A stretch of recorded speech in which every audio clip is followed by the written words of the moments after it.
त्याला संपून टाकील. आता मला संपून टाकील म्हणले. आता मला संपून टाकणं हे ऑन एअर जर मला धमकी देत असतील तर त्याचं काय करणार? आणि ते कुठं लपलाय ना, काय लपवतो रे ह्या गाड्या? तू म्हणला ना नार्को टेस्ट करायची, आता कुठे गेला खरकाट्या? कुठं लपतो? चाल. त्याला हाणायचं ह्याच्या आईला आणि त्याच्या आईला. अरे म्हणजे आमच्या सगळ्यांच्या आया बहिणी फक्त त्यांना शिव्या द्यायला ठेवल्यात. इथं पेड नाही, इथं नार्को टेस्टला निघायचं. आता शानफाना करायचा नाही. कशाला त्या गोरगरीब रस्त्यावर उतरत? सीबीआय कडेच गेलं पाहिजे. आणि या प्रकरणामध्ये जे जे असतील त्यांच्या सगळ्यांची माझ्या सहित, माझ्यावर आरोप केलाय ना, माझ्या सहित ब्रेन मॅपिंग आणि नार्को टेस्ट करा. तू दूध का दूध, पाणी का पाणी होती. चाल त्या नार्को टेस्टला तिकडं त्या नळ्यात जाऊन तू आपण कोणत्या ते मशीन मध्ये. चल, लपू नको रे, तुला सुट्टी नाही आता. तिकडं चल. मला धोका,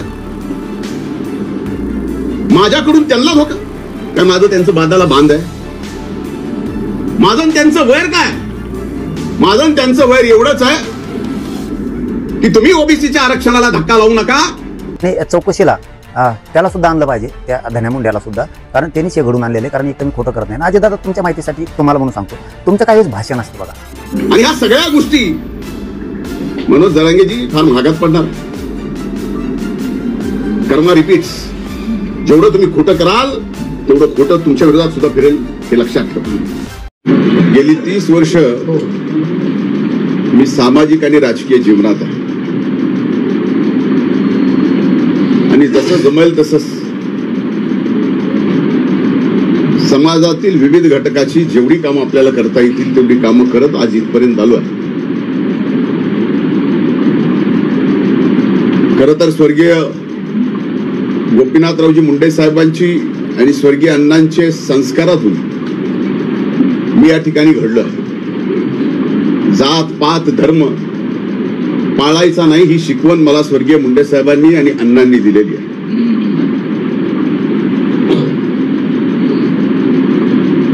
मी कधीही कुणाची जात पाहून आजपर्यंत राजकारण केलेलं नाही. माझ्या स्वतःच्या ज्या जातीत मी जन्माला आलोय त्याच्यापेक्षा जास्त वेगवेगळ्या जातीतले माझे मित्र, परिवार आणि माझे सहकारी आहेत. 2002 ला ज्यावेळेस मला पहिल्यांदा जिल्हा परिषदेच्या सदस्य म्हणून निवडून यायची संधी मिळाली आणि मी सभागृहात गेलो, त्यावेळेस पहिल्या बैठकीत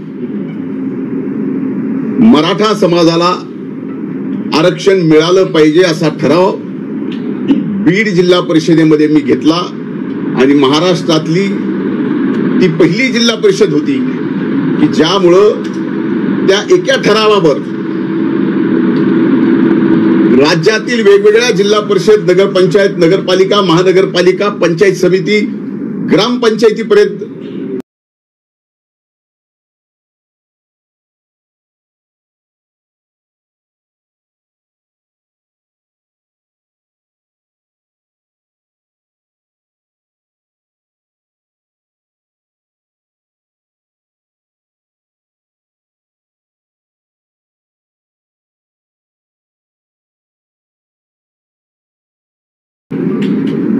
परळीमध्ये जे मनोज जरांगेंचं आंदोलन झालं त्या आंदोलनाला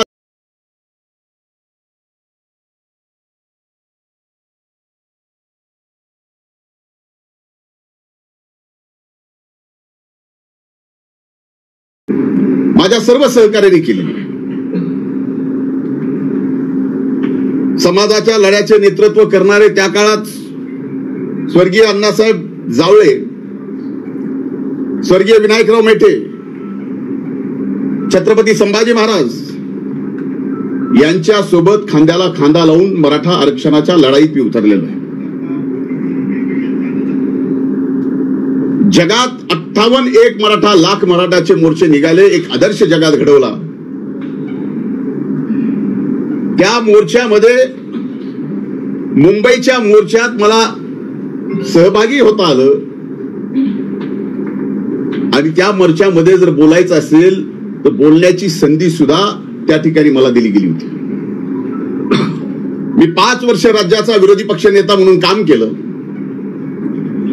5 वर्षाच्या त्या काळात जेवढी आंदोलनं झालं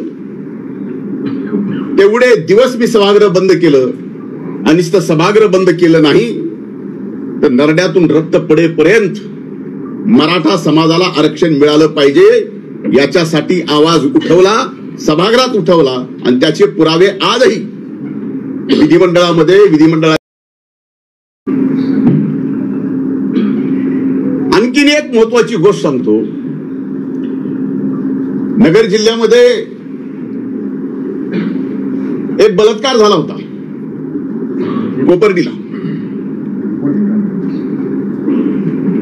त्यावेळेस तिथं कुणीही गेलं नव्हतं. अल्पवयीन मुलीवर बलात्कार झाला. मी स्वतः पहिल्यांदा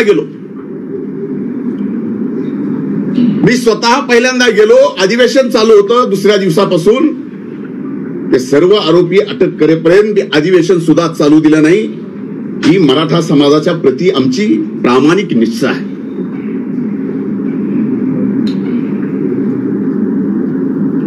खरं तर मी ज्यावेळेस पालकमंत्री होतो आणि कुणबीचे प्रमाणपत्र देण्याचा निर्णय राज्य सरकारने घेतला त्यावेळेस 80,000 कुणबीचे प्रमाणपत्र आपल्या या बीड जिल्ह्यात मिळालेले आहे. त्याचं रेकॉर्ड सुद्धा आहे, तेही आपण तपासून पाहू शकता.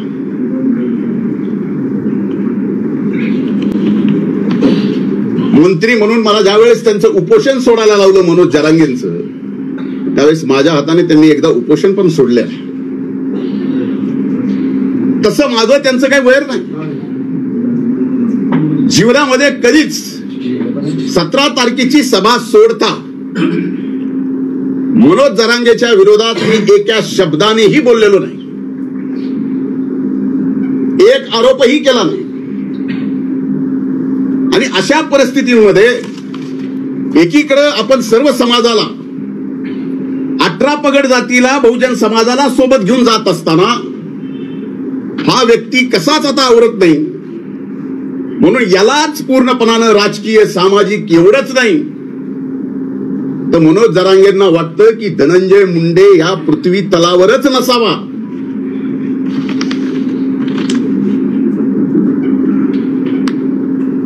या मी 17 तारखेच्या सभेत सुद्धा त्यांना 2च प्रश्न विचारले होते.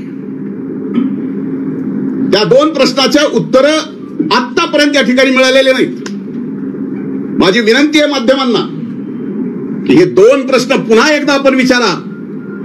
आपण लोकशाहीचे 4था स्तंभ आहात.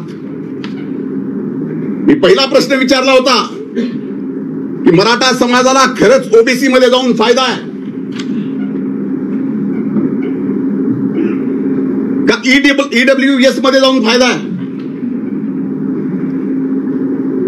आणि याचं खरं भरं 12.5 कोटी जनतेच्या समोर त्यांनी यावं, आम्ही येतो. महाराष्ट्राच्या जनतेच्या समोर एकदा होऊन जाऊ द्या की फायदा ईडब्ल्यूएस मध्ये की फायदा ओबीसी मध्ये. त्याचं उत्तर नाही आलं.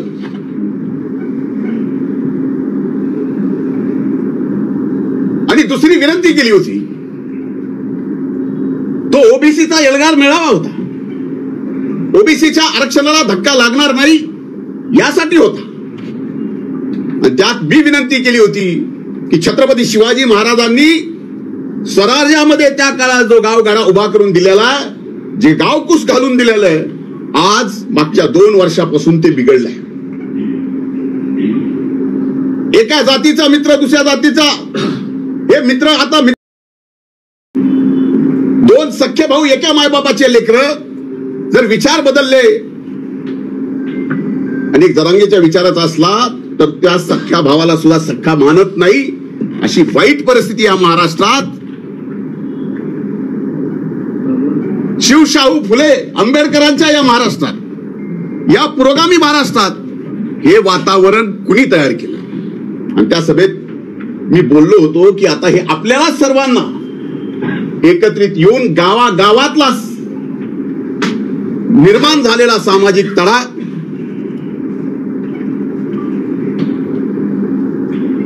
आपल्याला त्या ठिकाणी नीट घडी बसवावी लागेल. मला आजही आठवतं या बीड जिल्ह्यामध्ये एका फोनवरून एका लोकप्रतिनिधीला एक जणांनी फोन केला आणि त्या लोकप्रतिनिधींनी सांगितलं की याला काय त्यावेळेस ज्यांची ज्यांची घरं जाळली ती घरं मराठा समाजाची जाळली, ओबीसी मधल्या अनेक जणांची घरं जाळली. ही प्रवृत्ती कुणाची आहे? हे पिल्लावळ जे आता तयार झाले,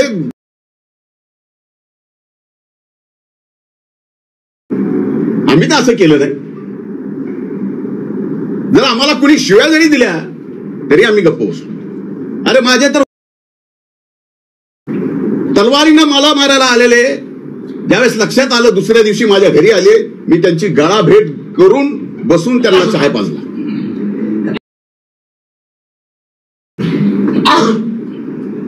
आणि आज मात्र जरांगेंनी माझ्या एकाच प्रश्नाचं उत्तर द्यावं, कधी आहे तुमची तयारी? ईडब्ल्यूएस मध्ये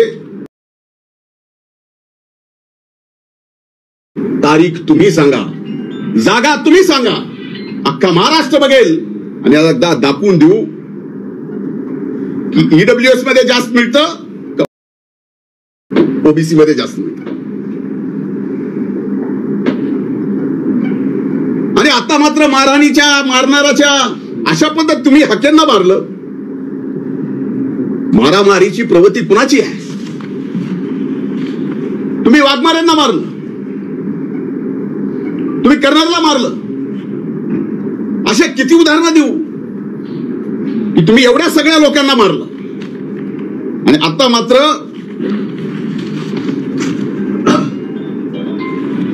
काही लोक मला भेटले, ओबीसी मध्ये जास्त मिळतात. आणि आता मात्र मारणाराच्या अशा पद्धत तुम्ही हक्यांना मारलं. मारामारीची प्रवृत्ती कुणाची आहे? तुम्ही वाघमाऱ्यांना मारलं, तुम्ही कर्नलला मारलं. अशा किती उदाहरणं देऊ की तुम्ही एवढ्या सगळ्या लोकांना मारलं.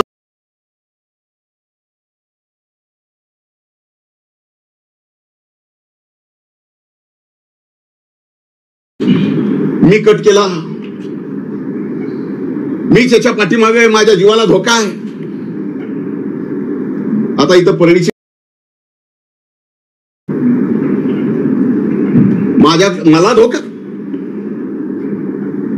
माझ्याकडून त्यांना धोका. काय माझं त्यांचं बांधाला बांध आहे? माझं त्यांचं वैर काय? माझं त्यांचं वैर एवढंच आहे की तुम्ही ओबीसीच्या आरक्षणाला धक्का लावू नका.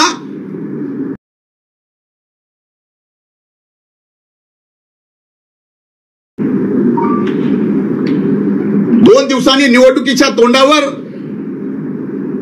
काहीतरी नावं घ्यायची. आता मी गेस्ट हाऊसला दर सोमवारी बसतो. अनेक सहकारी आहेत, अनेक जण येतात, भेटतात, बोलतात. कुणाला बाजूला जाऊन बोलावं लागतं.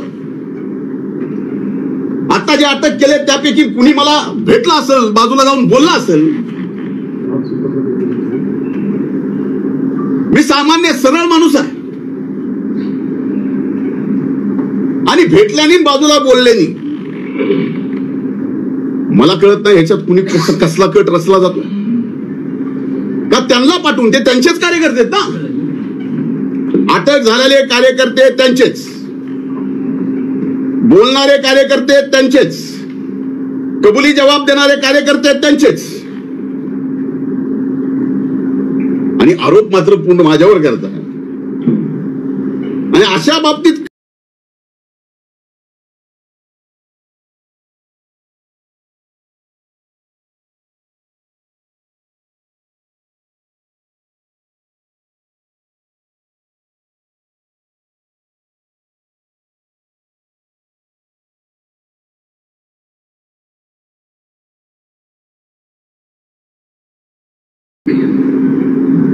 बोलायची त्यांची तयारी नाही.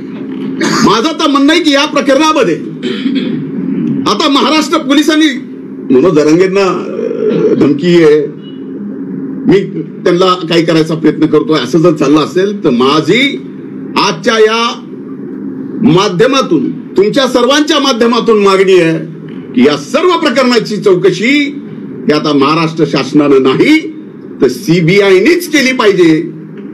आणि याच्या पलीकडे जाऊन सांगतो तर माझ्या मनात जरी असं पाप आलं असेल कुणाला मारायचं कुणाला थापड मारायची की आणखीन कुणाला काही करायचं तर माझी ब्रेन मॅपिंग करा.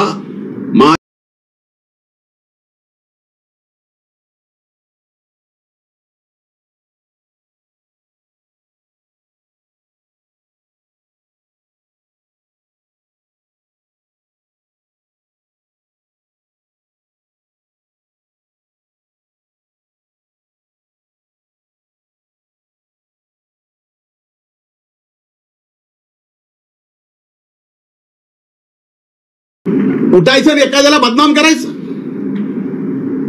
आणि यांचं बोलणं मुख्यमंत्र्याची आयमाय काढायची भुजबळांची आयमाय काढायची आमची तर जपच आहे. पंकजा ताईला काय नाही ते बोलायचं घरात इंग्रज आले होते का? ही बोलायची पद्धत आहे का पुरुषाची? आपल्यापैकी कुणाला आपल्या आई बहिणीवर जर शिवी दिली तर राग येणार नाही पण तरी सुद्धा गप गुमान आम्ही तो राग गिळलाय का? तो हो आम्हाला सुद्धा वाटतं की मराठा समाजाला आरक्षण दिलं गेलं पाहिजे पण ते ओबीसीच्या आरक्षणाला धक्का न लागता. आता त्यांच्याकडे काय आहे काय दाखवणार आहे 4 दिवसानं काय दाखवणार आहे मलाही म्हणता येतं. माझ्याकडे काय आहे काय नाही 4 दिवसांनी काय दाखवायचं. आज आर्टिफिशियल इंटेलिजन्सनी काही तयार करता येतं काही. आता माझं म्हणतात फोनवर बोलणं झालं एकमेव माझा फोन आहे जो 24 तास चालू असतो. मी का चालू ठेवतो का माझ्या आजूबाजूला आणि ज्यांचा सगळ्यात जास्त माझ्यावर विश्वास आहे ते गरीबातले गरीब माणसं आहेत.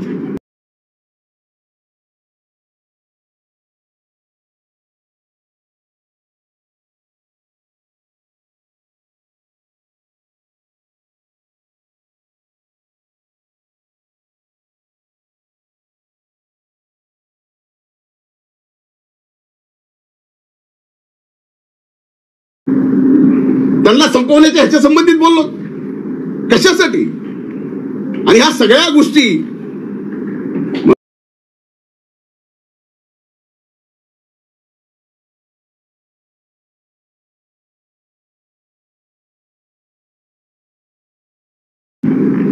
आणि मला संपवायचं म्हणजे का? मी त्या दिवशी पहिल्यांदा ओबीसी एल्गार पहिल्यांदा जीवनात ओबीसीचं आरक्षण तशाला तसं राहिलं पाहिजे म्हणून मी व्यासपीठावर गेलो कारण बाकीच्यांनी तर मला लाता हकलो बाहेर काढलं होतं. एका ठराविक जातीमधून हकलो लाता मारून म्हणून ओबीसीच्या व्यासपीठावर गेलो. ओबीसीच्या संरक्षणाला धक्का नाही लागला पाहिजे एवढं बोललो आणि त्याच्यासोबत आणखीन एक गोष्ट बोललो की जरांगेंच्या आंदोलनाच्या काळात जे 500 मराठा समाजाच्या बंधू भगिनींनी आपली प्राणाची आहुती दिली हे सगळं आरक्षण जे आहे हे कसं मिळणार होतं काय मिळणार होतं त्यांनाच माहित पण त्यांनी त्यांना फसवलं म्हणून 500 जीव गेले. सुरुवातीलाच ईडब्ल्यूएस जर विषय झाला असता तर त्या 500 जणांचा जीव वाचला असता नाहीतर त्या 500 जणाला कुठं ना कुठं आज नोकरीला. तुम्ही सगळ्या गोष्टी विध्वंसकच करता. त्याला संपून टाकील आता मला संपून टाकील म्हणले. आता मला संपून टाकणं हे ऑन एअर जर मला धमकी देत असतील तर त्याचं काय करणार? मुख्यमंत्र्याला संपून टाकील हे ऑन एअर जर धमकी देत असतील त्याला याला कायदा नाही आहे. मग कायदा असला तर हे सरकार कायदा ते का वापरत नाही हा माझा प्रश्न आहे. आणि राहिलं जरांगे साहेब माझ्या जीवन मरणाचा प्रश्न माझं जीवन मरण जे आहे ते गरीबातल्या गरीब माणसाला मोठं करण्यासाठी आणि याच्यात माझ्यासारख्याचा जीव गेला तरी परवडत नाही. आणि त्याच्या प्रेसमध्ये वारंवार मी मराठा समाजाला सांगतोय काही करू नका, मराठा समाजाला काय करू सांगतोय काही करू नका, म्हणजे काही करावं म्हणून तो आदेश होता का काही करू नये म्हणून तो आदेश होता? हे आता अति झालंय, एवढं अति झालंय. त्यांनीच त्यांची माणसं पाठवायची, कुणाकडून तरी ओळखी करून घ्यायच्या, ओळख झाली की फोटो काढायचा, फोन करायचा. आम्ही आपल्या कामात, आम्ही काय फोनवर असं कधीच कुठलं बोललेलं नाही. उद्या ना एकदा जे व्हायचंय ते, याला ब्रेन मॅपिंग, नार्को आणि सीबीआय.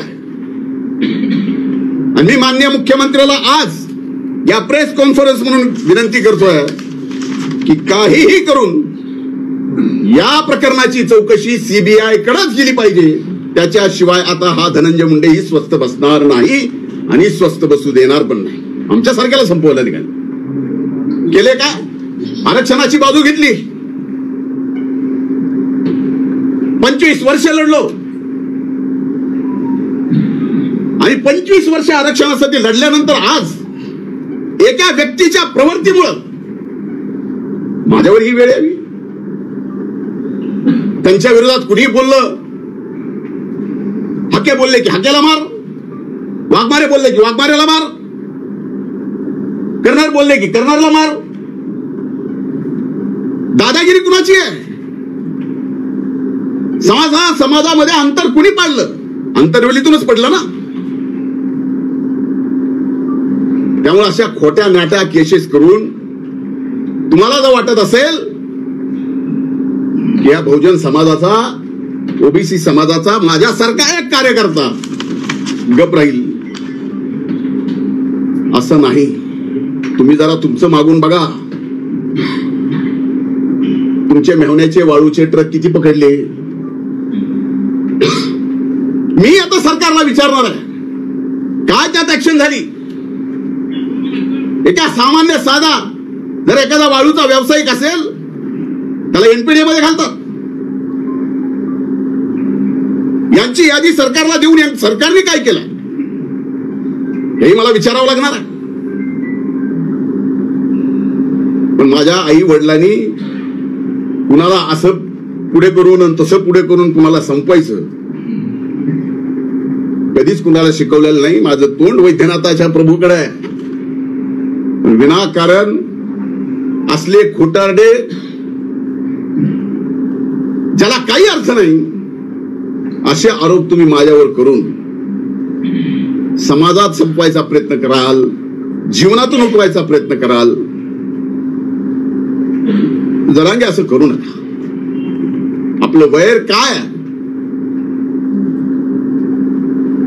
एक लढाई आहे. तुम्ही ओबीसीचं घेऊ नका.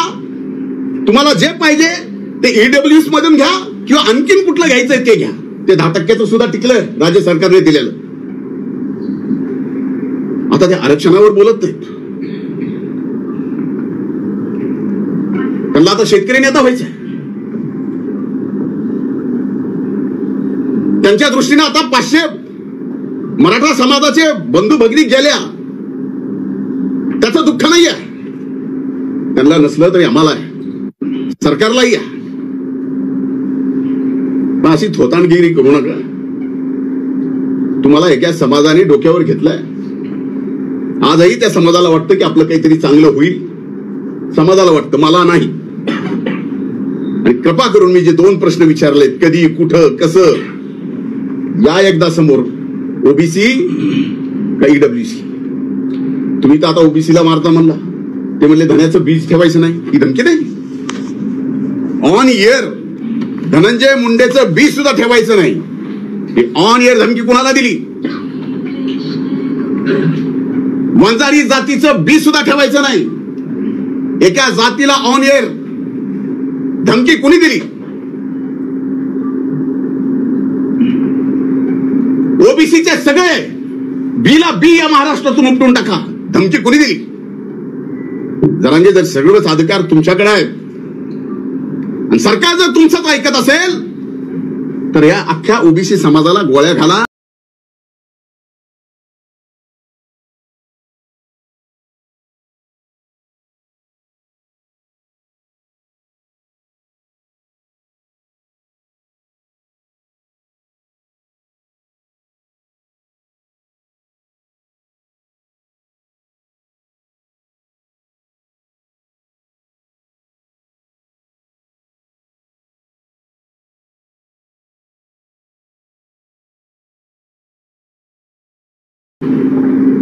मराठा समाजातल्या अतिशय हुशार तत्वज्ञानी शिकलेल्या असंख्य लोकांनी फोन करून म्हणले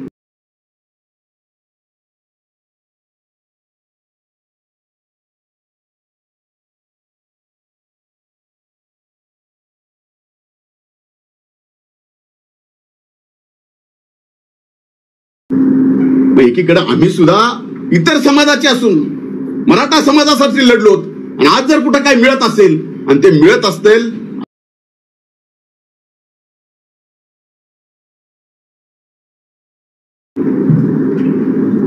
रोज उठलं की एक धरायचा त्याला हाणायचं ह्याच्या आईला आणि त्याच्या आईला. अरे म्हणजे आमच्या सगळ्यांच्या आया बहिणी फक्त त्यांना शिव्या द्यायला ठेवल्यात. ऑन एअर बोलून काही बोलायचं आणि ऑन एअर बोललेलं त्याची साधी एनसी सुद्धा जर सरकार घेत नसेल. म्हणून माझी विनंती की हे प्रकरण सीबीआय कडेच गेलं पाहिजे आणि या प्रकरणामध्ये जे जे असतील त्यांच्या सगळ्यांची माझी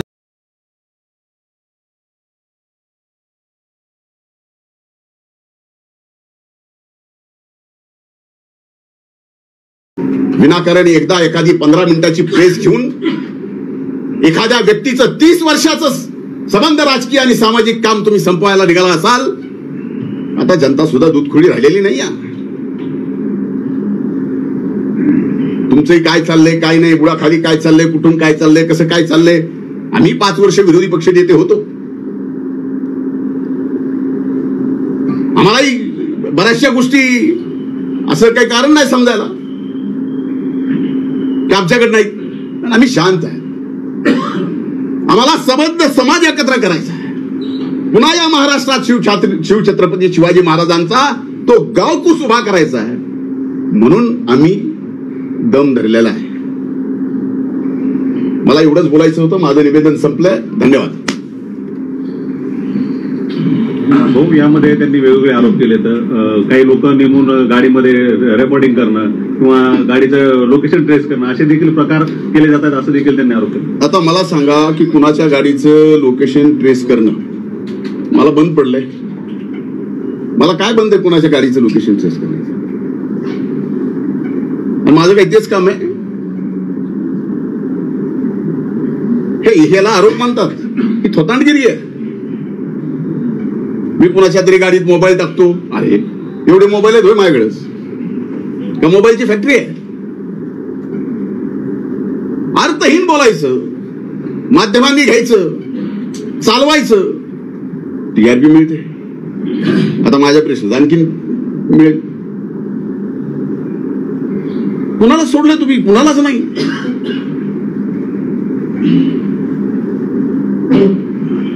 बाकी हे पुण्याच्या घरावरती आता हल्ला झाला थोड्या वेळापूर्वी. पुण्याच्या घरावरती हल्ला आरोपीच्या घरावरती हल्ला. मला माहित नाही. मी काय ऐकलं ना. आता तुमच्याकडनंच मी सुरेश ऐकतोय. त्यांचे कार्यकर्ते असतील हे नेमकं जाणून बुजून केलं जातं. आता हे बघा एक लक्षात घ्या. खुने त्यांचेच गरुड त्यांचाच सगळे आरोप त्यांचेच. बरोबर आहे. तेच आरोप करणार तेच सांगणार सगळं तर त्यांचं आहे. आता खुनेच्या तुम्ही म्हणताय तसं मी तर माझ्याकडे बातमी नाही. तुम्ही म्हणताय तसं जर खुनेच्या घरावर हल्ला झाला असेल तर ते सुद्धा त्यांच्याच लोकांनी केला असेल आणि पुन्हा आमची नावं घ्यायची. म्हणून मी म्हणलंय की हा तपास पूर्णपणानं सीबीआय कडे दिला गेला पाहिजे. काही जरी म्हणलं 1 मिनिट माननीय मुख्यमंत्र्याला या बोलण्याचं वाईट वाटेल. पण इथली पोलीस यंत्रणा कुठल्याही जाती धर्माची असो यांना घाबरून आहेत. म्हणून करते करविते ह्या सगळ्या गोष्टीचे तेच आहेत. गंगाधर कारकुटे यांना डुकरासारखं धोरण घेऊन मारू अशा पद्धतीचा जो दादा गरड नावाचा जो कार्यकर्ता आहे त्यांनी तुम्ही धमकी दिल्याचं सांगतोय. कार्यकर्ता कबूल मी धमकी दिली. अरे गंगाधर माझा चांगला मित्र आहे. आता एवढी मैत्री की सांगू का मैत्रीचा खुलासा करू. त्या सभेत मी बोललो होतो. त्या सभेत मी बोललो होतो की एका माझ्या मित्रांनी 1:45 वाजता मला फोन केला. तू सभेला येणार आहेस का आठवतं का सुरेश. मी त्यावेळेस त्याला म्हणलं काय नक्की नाही बाबा, काय भुजबळ साहेब कशी येते त्याच्यावरती माझं ठरणार आहे. नाही म्हणले तुम्ही येणार नसाल तर आम्ही गोंधळ करायचा ठरविला. ते रेकॉर्ड माझ्याकडे आहे. हेच ते काळकुटे. लोकसभेला फॉर्म भरला कसा, त्यावेळेस माझ्याकडे येऊन 4-4, 8-8 तास बसायचे. कसे, कशासाठी? फॉर्म भरला पण प्रचार नाही का? आता हे एवढं आणखीन डिटेल समजून सांगणं एवढे सुरेश तुम्ही. स्थानिक स्वराज्य संस्थांची आता आचारसंहिता लागली, नगरपालिकेची आचारसंहिता लागली आणि त्यानंतरच हा सगळा प्रकार. आता तुम्हाला याच्यातनं तरी काहीतरी समजावं की हे कशासाठी चाललंय आणि सगळ्यांचाच टार्गेट फक्त धनंजय मुंडे का? एवढ्या जणांना आवरण नाही का काय? मी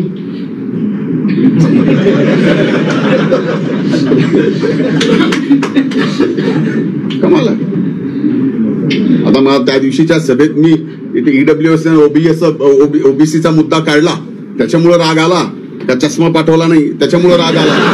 माहितच नाही. जनांग यांनी 2 आरोपींना भेटल्याचा आरोप केला होता. त्यांनी आणखी एक आरोप केला की तुम्ही त्या आरोपींची संभाजीनगरला 2 तासभर वाट पाहत होता. हे खोट आहे. कशाला गुन्ह्याची वाट बघू?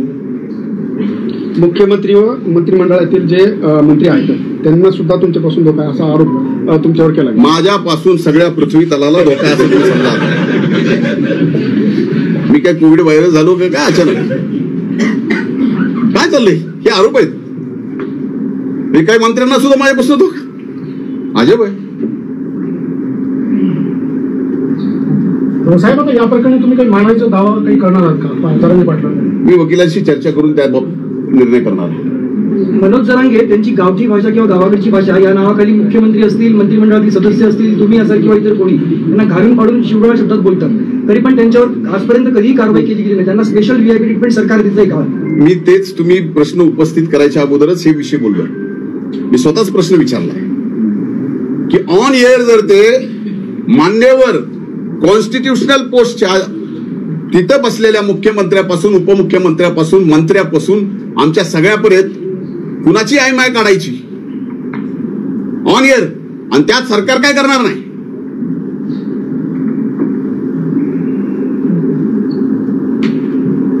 आम्ही काही एवढे बुळे नाहीत या सगळ्या गोष्टी न समजायला.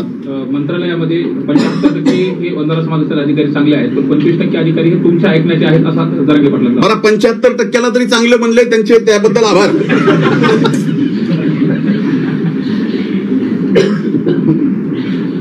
चला ठीक आहे, ओके, आभारी सगळ्यांचा. कायदेशीर हे करणार तुम्ही? कायदेशीर मी म्हणलं ना की माझ्या वकिलाशी चर्चा करून मी निर्णय करणार. कारण हे लहान विषय नाही आहे. तुम्ही हे चेष्टेवरती किंवा सहज येण्याचा विषय नाही आहे. याच्यात हे ठरवून हे सामूहिक कट रचला गेलेल्या घातपाताचा याविषयी गांभीर्याने जर घेतला तर ठीक आहे. कारण मराठीना खूप चौताळलेले आहेत, परंतु आम्ही सगळ्यांना शांत केले. कारण आम्हाला कायद्यावरती विश्वास आहे. आमचे पोलीस अधीक्षक साहेब जे येतं की बन्सल साहेब, ते खरंच त्यांचं जे आडनाव आहे बन्सल साहेब हे खूप उंचीवरती नेणार आहेत आणि ते नेण्याची त्यांना नेलंच त्यांनी पाहिजे. कारण त्यांच्या हातात ही इतका मोठा तपास आता आला आहे. इतके यांनी आत्तापर्यंत लोक मारलेले आहेत. याचा बिमोड करण्याचं कामसुद्धा आता बन्सल साहेबांनी केलं पाहिजे. आणि आम्हाला तर काही शंका नाही त्यांच्या तपासाविषयी. आता सध्या तरी वाटतंय नाही आहे, पुढं माहीत नाही काय होईल, परंतु तपास मात्र ते याच्यामध्ये करणार. आणि ते किती म्हणू द्या ना, आमचा संबंध नाही, आमचा असं नाही. आता तो बीडचा कांचन का काय कोणतो म्हणतो समजा की बाबा जी भेट झाली त्या भेटीचं अर्थ अनर्थ केला आणि कुठं कटात आणि त्या षडयंत्रात आमचा काही संबंध नाही आहे. तर बोललेली क्लिपच आहे, ते मीडियाच्या बांधवाला आम्ही देऊन टाकतो. आणि काय करायला पाहिजे SP साहेबांनी, यांचे सगळे डमडाटेसुद्धा काढले पाहिजेत. कारण ते त्यातले नंबर छाटणं खूप गरजेचं आहे. बरेचसे याच्यामधले यांचे कॉल डिटेल. आता ह्यो 5-6 दिवस फरार का होता? ह्यो जर चोर नाही आहे, ह्यो जर चुकीचा नाही तो बीडवाला कांचन का काय, मी फरार का होता? म्हणजे यांनी पुरावे नष्ट केलेत का? याला कोणी करायला लावलेत का? याच्या पाठीमाग कोण होतं? हे सगळा याचा शोध मात्र तातडीनं लावणं खूप गरजेचं आहे. आणि चौकशीला त्याला सुद्धा आणलं पाहिजे, त्या धन्या मुंड्याला सुद्धा, कारण त्यांनीच हे घडून आणलेलं आहे. कारण एक तर मी खोटं करत नाही. अजितदादा, तुमच्या माहितीसाठी तुम्हाला म्हणून सांगतो, तुमचं काही वेळेस भाषण असतं बघा की मला खोटं मी सहन नाही करत, मी कामाचा माणूस आहे, असं तुमचं भाषण असतं. आता तुम्ही कामाचे आहेत का नाहीत हे आता लक्षात येईल, कारण हे मॅटर खरं आहे, हे खोटं नाही. मी तुमच्या विरोधात बोललो नाही. फडणवीस साहेबांच्या बद्दल बोललो तर आरक्षणाच्या बद्दलच बोललो असतो, शिंदे साहेबाबद्दल बोललो तर आरक्षणाच्या विषयातूनच बोललो असतो, अजितदादांच्या बद्दल बोललो असतो तर आरक्षणाच्या विषयातून बोललो असतो. परंतु या विषयात आम्ही आणखीन बोललेलो अजितदादा तुम्हाला नाही. त्याचं कारण असं की तुम्ही आता त्याच्यावर पांघरून घालायचं जरा कमी करा. नसता तुम्हाला वाटत असन सत्ता आहे, अमकाय तमकाय, 2029ला तुम्हाला इतकं महागात पाडील मी की पुन्हा मग ते बोलता सोय नाही. कारण तुम्ही ज्या लोकांकडे लोकच नाहीत असे लोक घेऊन संघ पाळताय, मराठ्यांच्या विरोधात काम करताय, ते घातपात करायला लागलेत आणि त्यांची पाठराखण करणार. संतोषभाई देशमुखांच्या प्रकरणात सुद्धा तुम्ही असंच केलं. तुम्ही महादेव मुंडे यांच्या प्रकरणात तुम्ही असंच केलं. त्या महादेव गीते यांच्या प्रकरणात असं ते बियाणे का काय, अहो शेकडो प्रकरणात तुम्ही किती दिवस झाकेणार अजितदादा. म्हणून मी आणखीनही तुम्हाला बोललेलो नाहीये. तुम्हाला फक्त माझी एक सूचना आहे की तुम्ही त्याच्यावर पांघरून घाल नका, त्याला चौकशीला पाठवा.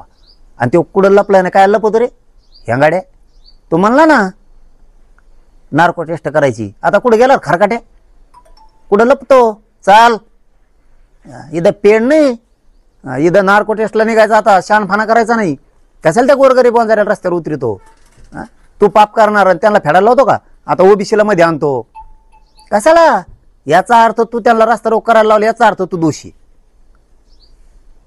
तू दूध का दूध, पाणी का पाणी होऊ दे, चल त्या नार्को टेस्टला तिकडं त्या नळ्यात जाऊन बसू आपण, कोणच्या आहेत त्या मशीनमध्ये, चल लपू नको रे, तुला सुट्टी नाही. आता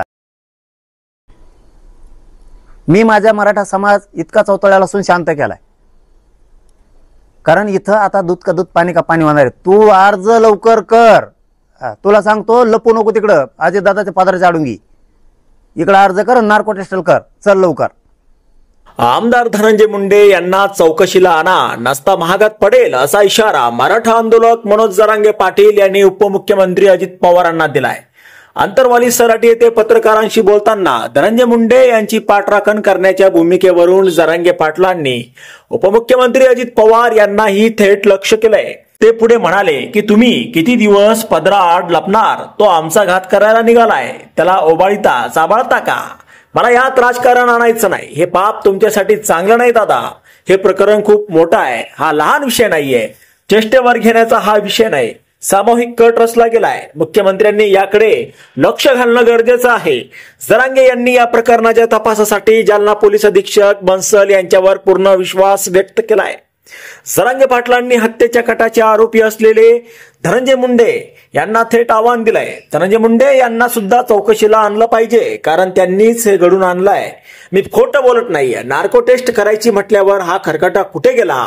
आता नार्को टेस्टला निघायचं तर तुझ्याकडे पैसे नाहीत, तर आम्ही आमच्या शेती विकू आणि तुला नार्को टेस्ट साठी नेऊ. अति शहाणपणा करायचा नाही धनंजय. तू पाप करणार आणि गोरगरिबांना रस्त्यावर उतरवणार का. नार्को टेस्ट करायला चल, असं यावेळी मराठा आंदोलक मनोज जरांगे पाटील म्हणाले. आता यावर तुम्हाला काय वाटतं, तुमचं मत कमेंट बॉक्स मध्ये लिहायला अजिबात विसरू नका. व्हिडिओ आवडला असेल तर जास्तीत जास्त शेअर करा. आणि आतापर्यंत मराठी जनता, आपण आपल्या या चॅनलला सबस्क्राईब जर केलेलं नसेल तर चॅनलला सबस्क्राईब करा.